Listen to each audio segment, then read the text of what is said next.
Jägermeister, that storied spirit of frat houses of yore, of benders and rages galore. Jägermeister. Today, I'm gonna find out if I can make halfway decent cocktails using Jägermeister, everybody's favorite booze to hate. So just a little while ago, I did an episode where I attempted to make decent, good, happy, pleasant, drinkable cocktails from one of the other most nefarious and hated spirits of all, Malort, which it might be actually pronounced Mallart, Mort, I don't know. I keep getting corrected by Swedes in my comments, and I'm sorry. And a lot of people seem to have fun with that, so why don't we try the same thing here with Jägermeister? I was actually gonna do today's episode with Baijiu, but I don't know where my Kaling wine went, so I'm gonna have to go buy more. I probably tried to clean a toilet with it or something. I don't know where it is. I looked. I'm afraid for whatever location has acquired it. I fear for them. Take it, it's yours. It always was. So Meredith suggested, wait, why not do Jägermeister? Jägermeister's a perfect one for this. So why not do Jägermeister? Well, what is Jägermeister? It's 35% alcohol and it's very sweet, so I have to call it a liqueur. It's not a spirit like absinthe. And the reason I bring up absinthe is because Jägermeister is an anisette. It's in the same family as absinthe. Absinthe has more bitterness to it from its wormwood inclusion. Jägermeister is not bitter and it is quite sweet. Matter of fact, it might be comparable to absinthe after you've sweetened it and watered it down a little bit, right? So it's not actually the hardest spirit to work with, or it wouldn't be if not for the rules of this episode. If I wanted to do rinses or small modifications of cocktails with Jägermeister, it'd be fine. You could pretty much do anything you can do with absinthe with it, or Pernod. But I want to build Jägermeister cocktails. I want to do cocktails that truly kind of feature the Jägermeister. And what that means is that Jägermeister is gonna have to be the base spirit of these cocktails. And I've been thinking about this too. It feels like this might be a series, making original cocktails that we think are good, that we can call good and enjoyable from spirits that are historically considered to be unpleasant, right? Difficult to make good drinks from. To that end, I think that one of the rules for this episode is that each of these episodes will require that I come up with a sour, a stirred cocktail, and a highball. I think that's the rules. If I go beyond that, or something I feel inspired or something like that, then we will go in that direction as well. But I think I gotta come up with those three, or at least attempt to come up with those three, to get sort of a base palette of cocktails for the spirit. Anyway, this is a neat taste of Jägermeister, just so that we can get our baseline and I can tell you what it is that I'm working with. I like it. I like it. So if you like black licorice, you'll probably just like Jägermeister. I like black licorice. It is an acquired taste, and I'm gonna correct something too. I will say black licorice so that you know what I'm talking about, but it is a huge pet peeve of mine that we have to color code our licorices, because red licorice is not licorice. Licorice is a plant. It is a root, and it tastes like anisette. That is what licorice is. You're thinking of little twists, and you're saying there's red ones and black ones, but in truth, many candies throughout the ages are licorice flavored. There are licorice pipes, which are pretty famous. There are all sorts, which is another kind of licorice. You can get licorice nibs. You can get licorice twists. You can get Mike and Ike's, which are wonderful. Now, Good and Plenty's, I like them both. I like pill-shaped candies. I like Mike and Ike's, and I like Good and Plenty's. Good and Plenty's are a true joy though, and they're always in stock because nobody else but me wants them. So anyway, what does this taste like? It is sweet and licoricey. It kind of tastes like liquid licorice, and I don't know when the last time I had some neat Jägermeister is, but goddamn, I love this in all of the ways that I love licorice candy. This episode is gonna be easy. Problem solved. First cocktail you can make with Jägermeister is a neat pour of Jägermeister. No, that's not a cocktail. So that's what we're gonna be working with, is licorice. I'm gonna be looking for ways to add complementary spices and contrasting flavors. Man, I've talked a lot. Why don't we get right into it? I already am tasting this and I'm enjoying it. I wanna turn this into a sour.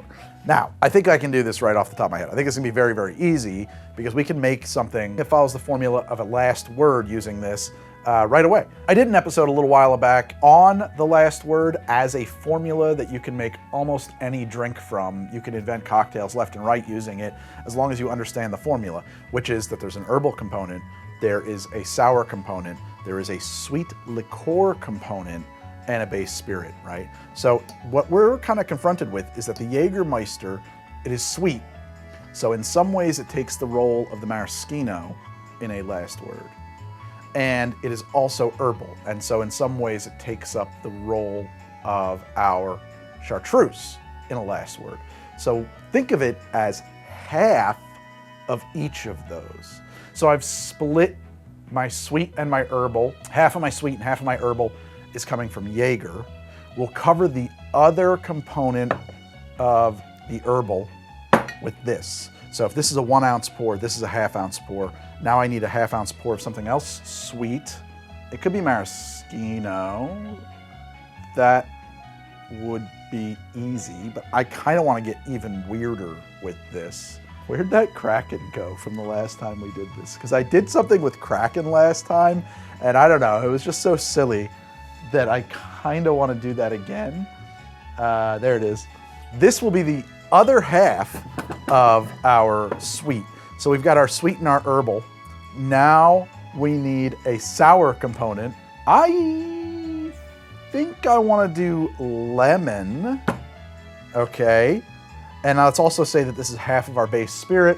So the other half of our base spirit will be Evan Williams. So if my assumptions about these ingredients are correct and how they will work, and everything that I know about the last word holds true, this insane combination of ingredients will yield an appropriate drink. I am suddenly excited. This will be fun. This is my favorite. All right, so I'm gonna cut this lemon in half, and I want 1 ounce of lemon juice. All right, lemons are cool because you can usually get 2 ounces out of a lemon. I want 1 ounce of Jaeger. I want ½ an ounce of Kraken.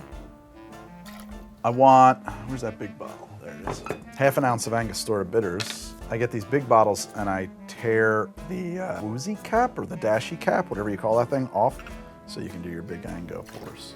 Also, Ango cannot endorse big pours because Ango is classified as a non-potable bitters, so they can sell it in grocery stores. And if big pours really caught on and that became a thing that they were known for, they would lose that legal ability and they'd only be in liquor stores, and they don't want that. I just think that that's an interesting fact. And yes, I have that directly from the horse's mouth. And yeah, 1 ounce of this, right? Yeah, 1 ounce of this, which will knock our proof back into shape because this is 100 proof. I was looking for high proof bourbons to put on set for this before I started shooting. The only thing I have that's higher proof is Baker's, and the audience is going to be very annoyed with me if I use Baker's here, so. Or some portions of the audience, let's say. Let's smell it. No, I think this is going to work good if you like licorice. And that's one thing about this episode too. Like, if you don't like licorice, I don't know that any of these drinks are going to agree with you. I can try to turn down the volume on that, and I certainly am, because we don't want licorice to dominate, but like, Jaeger is licorice flavored. And if we're featuring Jaeger without hiding Jaeger, right? We can't just bury it, that would be cheating. It's gonna taste like licorice. All right, 2 ice cubes.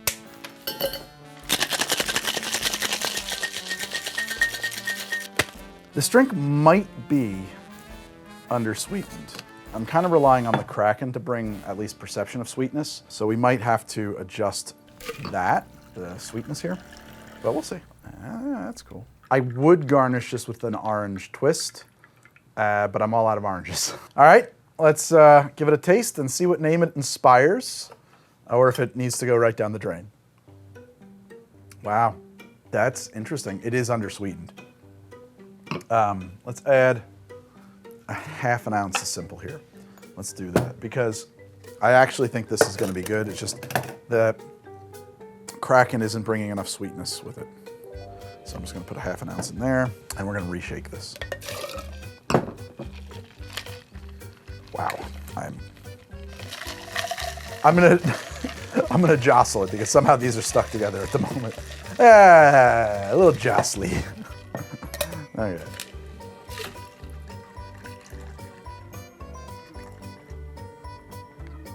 I really like it. My only complaint is that the Angostura is kind of taking over. I almost want to do another go at this because I think that the idea, we have to come up with a sour, got to do it. But in this one, even the ½ ounce of Angostura, that's kind of all I'm tasting. But I like it.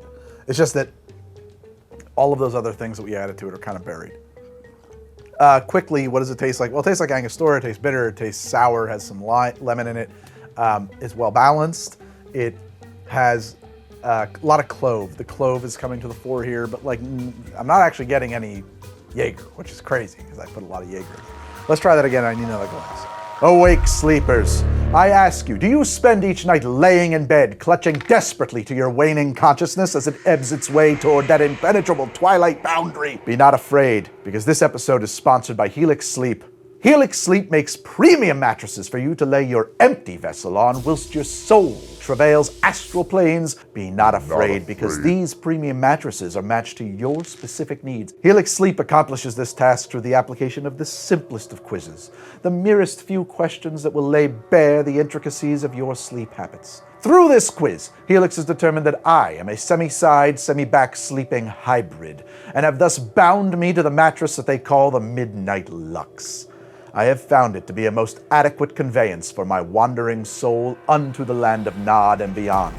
But since Helix includes a 10-year warranty on their mattress, it will continue to carry me to the yawning abyss of sleep for years to come. Be not afraid, because if it had been the case that I was not immediately pleased with my Midnight Lux, Helix Sleep would have simply carted it away to some else place at any time at all during the 100-night risk-free sleep trial. If you find yourself to be of a particularly discriminating nature and desire only the most opulent of sleeping surfaces, be not afraid, because Helix Sleep now has Helix Elite, a collection of 6 new mattresses of unparalleled luxury. In fact, Helix now have 20 unique mattresses, not merely the Lux and Elite collections, but also the Plus collection for big and tall sleepers, and a collection of kids' mattresses that have been endorsed by child sleep and medical experts. Now tell me true, dear friend, do you find the idea of going to a local mattress retailer and haggling over the price of a dusty bag of springs in some rundown strip mall to be simply unbearable to the point of revulsion? Of course you do, but be not afraid. With Helix, the mattress comes right to you, to your very door. The mattress is rolled tightly in a box, and when you release it from its confines, it will inhale deeply of the air which fills your domain, and in so doing, the mattress will become a part of your home. Be not afraid. Helix Sleep has a very special offer for you all. Exclusive to this month, use promo code HelixPartner27, and you will get 27% off your mattress plus 2 free pillows. Do not delay, as this offer ends after Labor Day. Oh, Helix Sleep, thank you for sponsoring this episode and allowing me to carry this offer to my viewers. Be not afraid. All right, same principles.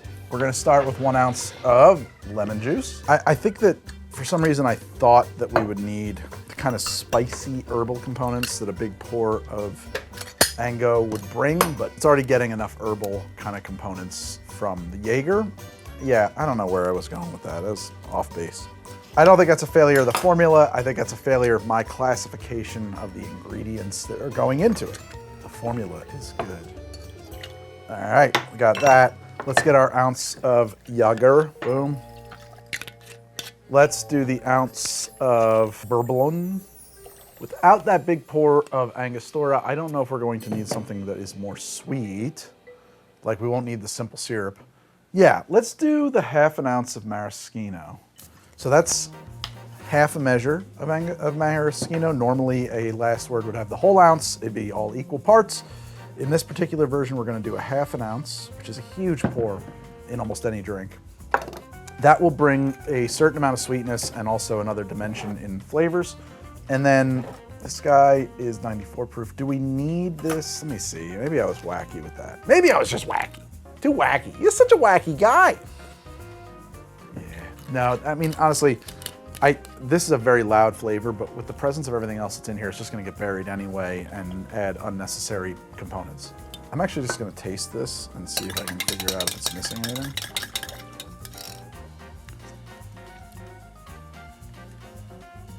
Well, that's fascinating. No, I think we're good to go. Let's shake that up. So check this out, new things. We're gonna put this in here so that I can put my ice in there because it saves me time on camera. It makes my life a little easier. Everybody likes it. Stimulates the economy. All right.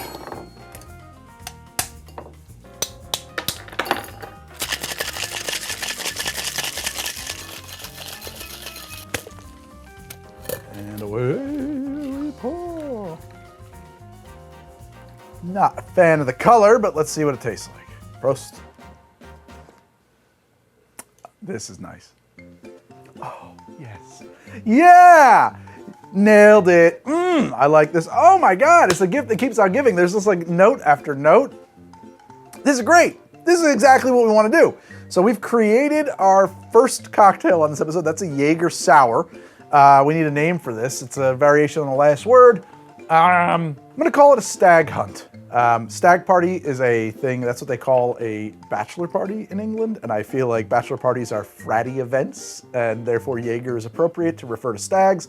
Also, Jaeger is famous for its great big deer head on it, which lends itself to the, I don't think people say this anymore, but people used to say that it was made with deer's blood. I don't think people say that anymore. I think we've all gotten smarter than that. The internet is very good at spreading some false truths and rumors and dumb urban legends and dispelling others. So in case you still believe that Jaeger is made with deer's blood, it's not. Stag hunt or stag party, I think that's the name of this drink, or like the last stag or stag's lament, stag heart. Put stag in there. Oh, the Stagger Lee. That's it. This is a Stagger Lee. All right. Let's actually get into what it tastes like. I'm enjoying this immensely. And yes, I would garnish this with a maraschino cherry. Okay, opens up with sour and sweet, which leads into the maraschino. That woody, there it really gets loud, almondy kind of flavor that's like close to cherry, a little bit between cherry and almond. Then the volume down on the whole thing goes down. And then you get, then you get the Jaeger. Then you get an anise flavor, the licorice flavor. I need a bigger sip to really kick this thing off. It's almost chocolatey.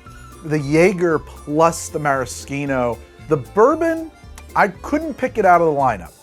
I'm sure it's in there. Oh my God. And then just right there, I got like this sweet kind of wine, almost like a Saturines. Saturines, is that what they're called? Like a port, just for a half a beat there.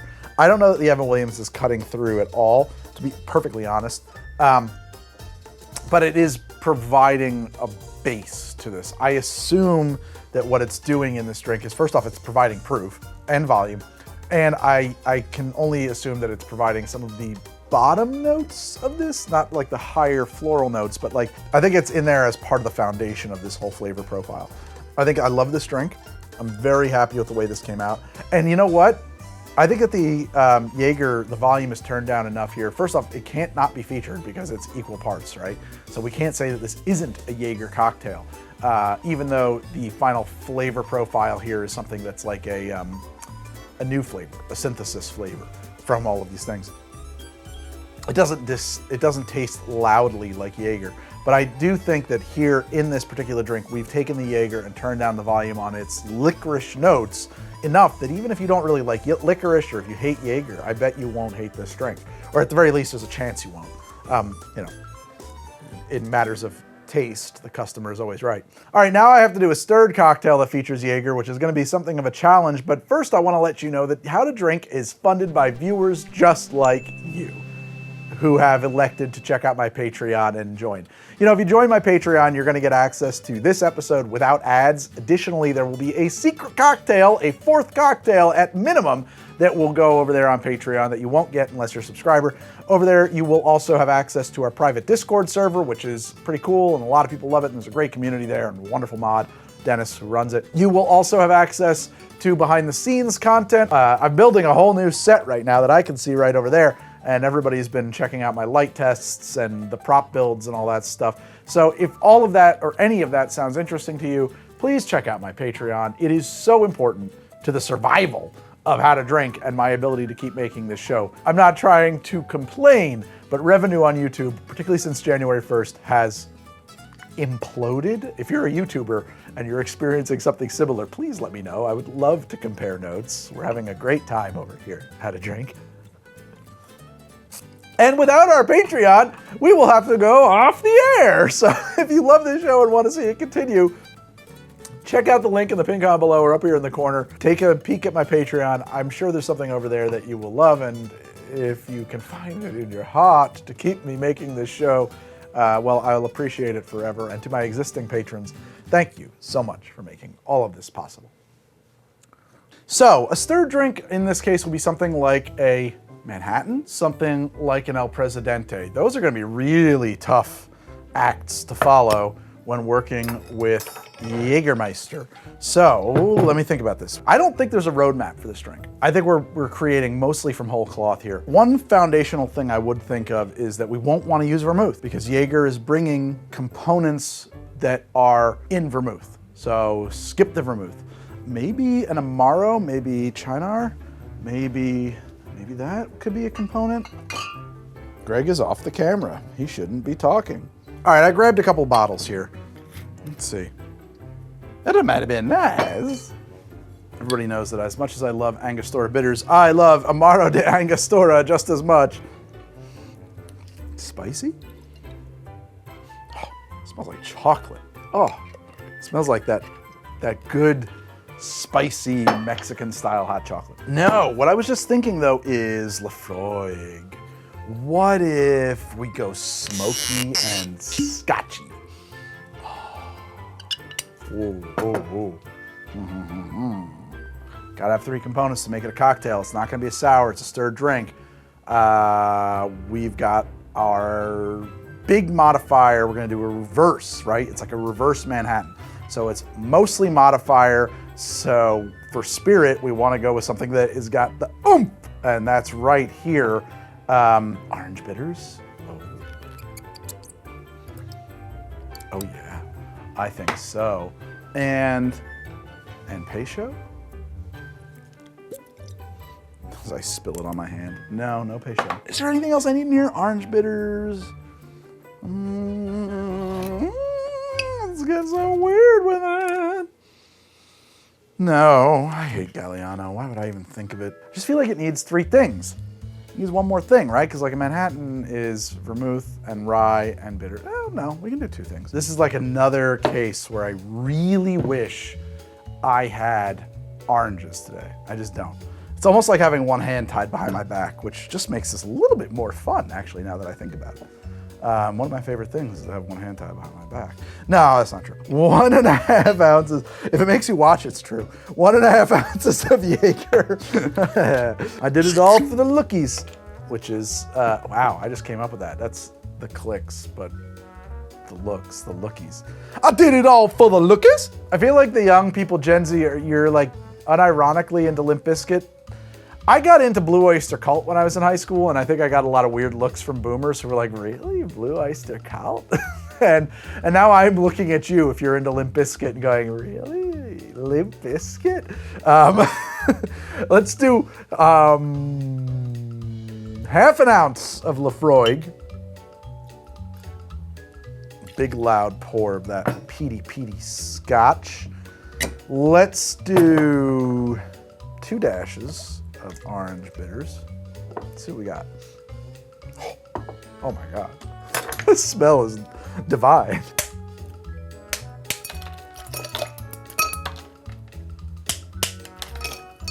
Scheiße. You know why that echoes in my head? I'm gonna tell you a very quick story here. Scheiße. It's just like my mouth might say shit because I'm from New Jersey and I speak English, but my brain always says Scheiße. And the reason isn't because I speak German. It's because of my grandmother. Not the grandmother whom I told you all about in my road trip story, which you probably didn't watch, and I would love it if you did. My other grandmother, who was the polar opposite of that. She was a lady who wore hats, you say. And she had, I think at her apex, 6 or 7 Merle Norman cosmetics stores in the New Jersey area. And was just a really wonderful influence on me. She loved going to this place called the Concord, which was a Borscht Belt Catskills like Jewish hotel. Call the Concord Hotel Free 500. Which is weird because she was very not Jewish, unlike Frenchie, who I went to Disney with, who was quite Jewish. She was Scottish, but she did work in the fashion industry, and I think she just kind of like got put onto it by some Jewish friends. And so we went up there, and I would ski there, and I was like 5 years old when I learned how to ski there. And she noticed that I liked skiing, and she thought that I should go to ski school. And then she found out that the best ski school for my age group was in Austria, of all places. So she took me to Austria, to the Red Devil Ski School. She was the most well-traveled person I've ever known, because my grandfather, her husband, who I never met, he died when my dad was 5, was a pilot for Mohawk Airlines, and Mohawk got bought out by American Airlines, and as a result, she got his pension benefits, which was free airline tickets for her plus one anywhere she wanted to go for life. This globe was hers, and although most of it is faded now, she marked it before she died with all the places she has ever been. It's quite precious to me, actually, even though it's been sitting here on my show for years. Brazil, for example, and Ascension Island she visited, apparently, in the middle of the South Atlantic Ocean. And I went to Austria, and I went to the Red Devil Ski School, and I did like ski training for 2 weeks on the Kitzbühel, which was intense. And while I was there, I made her take me to this like giant pool place that was really cool. She didn't want to go. And some older kid did not like me and spoke only German. And he kind of bullied me at the pool while she wasn't looking, as grandparents and parents were wont to do in those days, and told me that I was Scheiße. And I can still see this lanky Austrian boy, 12 years old probably when I was 7, pointing, jabbing his finger in my chest and telling me, Scheiße! And so when I say the word shit in my head, I'm saying Scheiße. The more you know. Okay, let's just see how this son of a bitch came out. It's a bit of a short pour, but that's okay. I actually kind of like the way it looks. It's sort of like an up version of a Sazerac, where a Sazerac is in an old-fashioned glass, but only on the very bottom. Let's pull a little bit of this lemon peel off, if the fates allow. When I say she was Scottish, I mean that she was from the Maritimes in Canada and quite proud of her Scottish heritage, to the point that she got off of a plane once when the pilot revealed himself to have a Scottish accent. And she introduced herself to him, as she was able to do, since she was a very special passenger, and found out that he was a Campbell, and said she couldn't fly with him. And so she got off the plane before they left the gate. True story.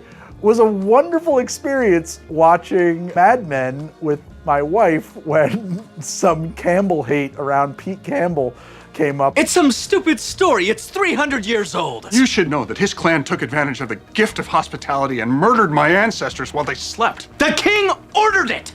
See, I'm telling you, it's real. That was an important part of my upbringing, hating Campbells. Anyway, let's see what the hell kind of a drink we made here today. Okay, we're not there yet.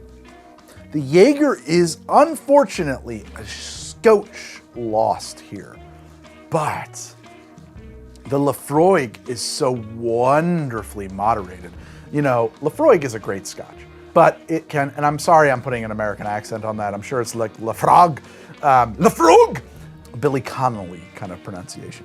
No, but so the Laphroaig is quite moderated here. I adore what is happening to this, because I can find it very overpowering, these peated Islay-style scotches. They're very overpowering to me personally.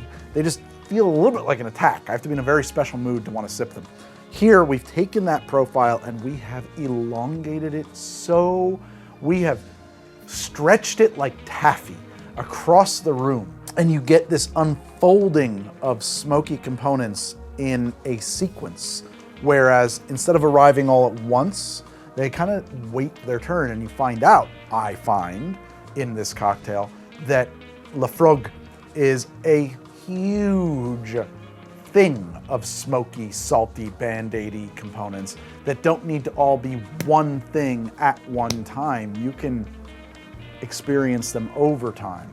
probably somebody who's really into Scotch is already there. A cocktail like this is a great way to experience that kind of like Scotch aficionado sort of understanding of Scotch without having the years to develop that palate. But let me go back in here again and see if the Jaeger is completely gone. If it is, that's crazy, because there's an ounce and a half of Jaeger in here to a half an ounce of Laphroaig. Laphroaig! It's there. It's there. It's right next to the smoky Laphroaig. It's bringing chocolatey notes once again.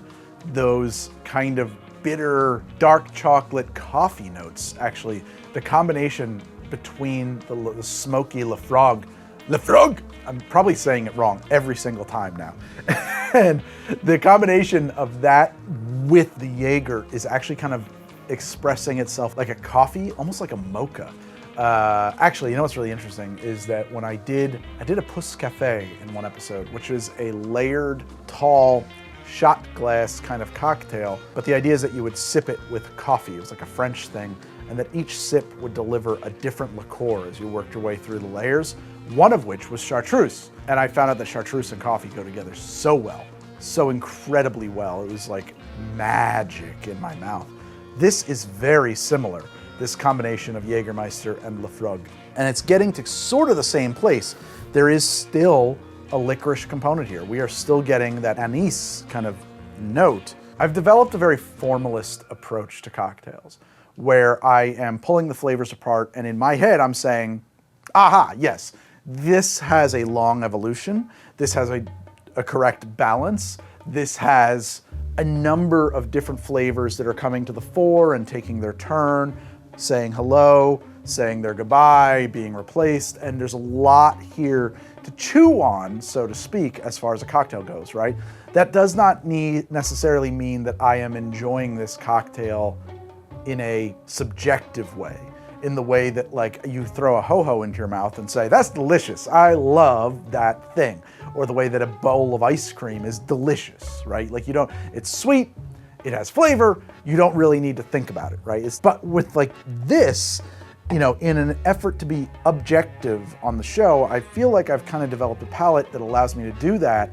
And I can tell you that this is a good cocktail. And I say that a lot, and people are like, what the fuck is wrong with this guy? That's disgusting. No, this is a good cocktail. I can't speak to your personal preferences. You may not like this. My goal is to describe it as accurately and as evocatively as I possibly can, so that you can decide from that if it's something you may or may not like. And so I would say this is a good cocktail and that I am enjoying it. I am enjoying this drink immensely, but there's some pretty divisive flavors in here. Laphroaig, that smoky Band-Aid eyeless scotches are not for everybody. Jägermeister is not for everybody. Not everybody likes black licorice. But if you have an interest in those things, if you have even an inkling in those things, I think this is actually an entry point to both. And maybe it's something that if you've never enjoyed these in the past, it would be worth wrapping your mouth around and giving it a shot. You may still not like it. I can't speak to that. That's your own personal taste, your subjectivity. What do we name this one? It's like coal fire in there. And I have such a nostalgia for coal fire because when I was in high school, I worked in park maintenance at a place called Alair State Park in New Jersey over the summer. Probably the best summer job I ever had. They gave me a truck when I was like 15 years old and let me drive around and do stuff in the woods. It was great. But on the weekends and sometimes on the weekdays after school, I would go back to Alair State Park and volunteer as a historical reenactor doing blacksmithing. And it really gave me this love of the smell of coal fire, which is so good for you. But there's a little bit of that in here and I'm enjoying it just immensely. For me personally, this is a fantastic cocktail. There's a brightness that's struck through it that is definitely coming from that twist of lemon peel, although it does that without ever really tasting like lemon. I think that without that, the drink would be heavy and overpoweringly smoky.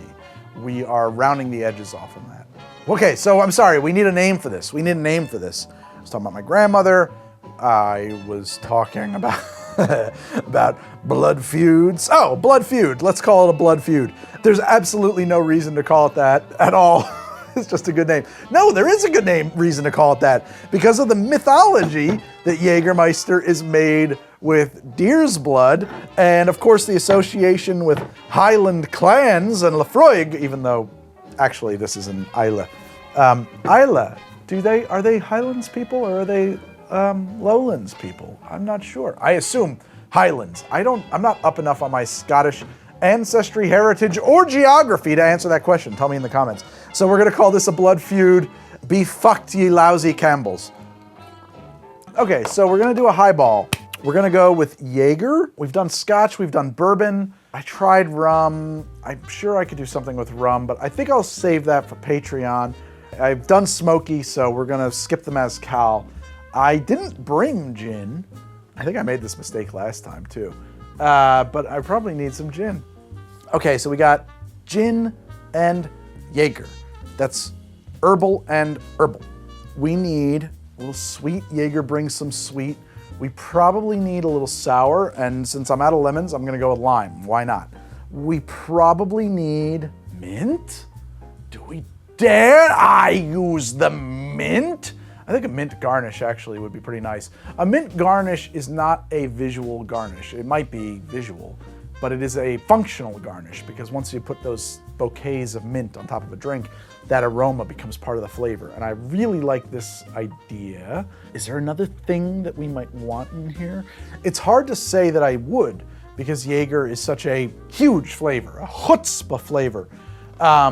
No, I think Jaeger and gin and mint is the way to go. Let me go get some mint. You know, it's funny, I didn't bring any mint to the bar today because I thought Jaeger and mint, wow, could that possibly come up? But every time I think I don't need something, it turns out that I do. So, in that life. Let's just get started here. We'll start with our lime. Or maybe even just whatever comes out of this. Looks like this is a 1 ounce lime. That's nice. Okay, so we've got our sour component. We're gonna do, let's go 2 ounces. Let's go 2 ounces of Jaeger. No, let's go 1.5 ounces, a little more than 1.5 ounces, probably 1.75 ounces. Another one of those reverse base kind of drinks. Let's do a 1/2 ounce of our gin. Really just to put a little hoots in it. Let's do 1/2 ounce of simple because a lot of these flavors are gonna get muted once I start adding my seltzer to this. Let's get an ice cube. So let's give this a stir. Let's top it up with seltzer. I'm gonna do this thing that you see people talk about all the time is that, oh, your bar spoon has this spiral on it so you can send seltzer down it like that. That's not why it is on there. It's a happy accident, but it is a kind of cool thing. This is not a use case where it would be necessary, but it's just something to know about. It's a good way to kind of prevent things from foaming off and losing all of its gas. Put a straw in there. Let's get a little bouquet of mint going. Let's see what it tastes like, and then we'll name it. Oh, I enjoy that immensely. That is, it reminds me of a Pim's cup, but I like it more. It is light, it is airy. It has this herbal component to it that I find so compelling in a carbonated drink. It's what's the word I'm looking for here? It's, I feel like I could stand around with this drink at a party and just check in with its flavor profile now and again without it really like taking the moment. Whereas something like the Blood Feud here is going to really take the moment. You really have to focus on that. The flavor profile is very insistent upon itself. This is like a breath of spiced air. Let's say that. Not fresh air, but spiced air. We have the very distant notes of juniper and pine coming from the gin, sort of overshadowed by the herbal notes of the Jägermeister, which is interesting because Jägermeister often comes through very loudly, as Anna said. But here, the licorice is, again, moderated. And what I'm getting is sage. I'm getting thyme. I'm getting maybe distantly rosemary. I'm getting herbs. I am getting spices. I'm getting earthiness. And yeah, distantly licorice. And I think that that is a synthesis of the gin because the gin is herbal in some of those ways. And I think it's kind of giving a lift, a little kick in the ass to those parts of the Jägermeister. Lightly sweetened. It's brightened by lime juice. The mint is, of course, very welcome. It makes the whole thing feel fresher and just elevated with the citrus and the carbonation in there. My only question is, would it be better with Ango? And we'll try that in a moment. First, I want to name it. I don't know why, but I'm going to call it a Gnomish Spring. Probably because I think of gnomes and mythology and Germany. I think you guys made up gnomes. And also this old cartoon from the 30s where these little gnomes are screaming about it's time for spring. Time for spring, I say! I don't know. Let's try with a little Ango. Just 2 dashes kind of whisked into her. Gnomish Spring. Not a bad addition. Yeah, oh yeah. It adds a clove and allspice note to the end of the flavor profile here. Not a bad addition at all. I've done 3 drinks, and I'm gonna do more on my Patreon. And so if that interests you, please do check out the link in the comment below or up here in the corner. But 3 drinks is what I'm gonna do today on YouTube so that I can walk out of here instead of crawl out of here. And with that, I bid you adieu. And until we meet again, good night, good luck. I love you. Goodbye.